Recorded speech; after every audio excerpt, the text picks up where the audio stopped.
What's going on, everybody? Justin here with Everything Aquarium. Today I'm going to do a voiceover and explain how I do my water changes. Hopefully I'll be able to get some knowledge out of it, and maybe I'll be able to teach you a couple new things. Basically, I have a 25-foot Python style hose, which is an Aqueon hose. I hook it up to my utility sink and I turn the faucet on to create a vacuum, and I vacuum all my gravel to remove all the old food particles to keep the ammonia levels down, and return keep nitrates and nitrites down. I go around and vacuum out the whole tank. I dig down deep into the gravel. I leave my filters on at this point. Everything is on except for the wave maker in the top left corner, or circulation pump. And then when I'm done vacuuming, I switch over to a utility pump, or power head as people call it, and I let that do the work for me, draining the tank as I remove the pre-filters off of the AquaClear 110s.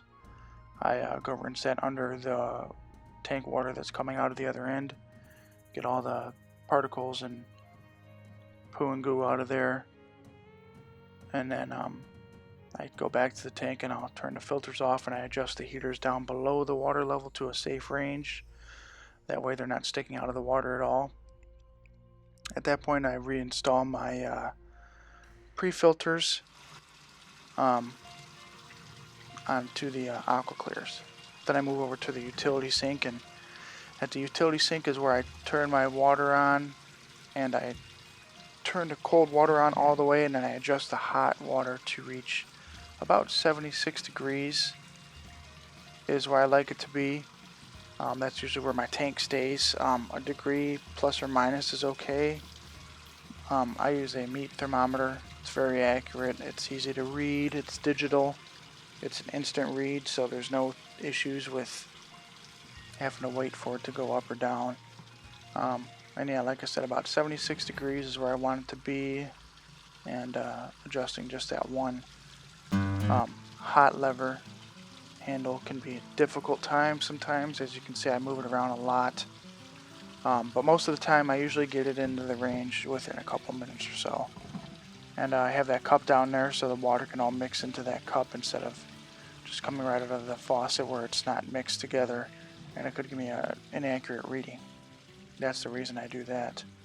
76.9, 76.6, about 1 degree off, which is fine. Like I said, it'll cool down as it goes through the hose as well. Here I'm going to dose my tank with my dechlorinator of choice, which is Chem Prime. Very good product. I recommend it. 10 out of 10. One capful is 50 gallons. I usually put about one capful one total capful for the tank, and it'll also help remove, or not remove, but detoxify ammonia, things like that. So it's not bad to add a little extra.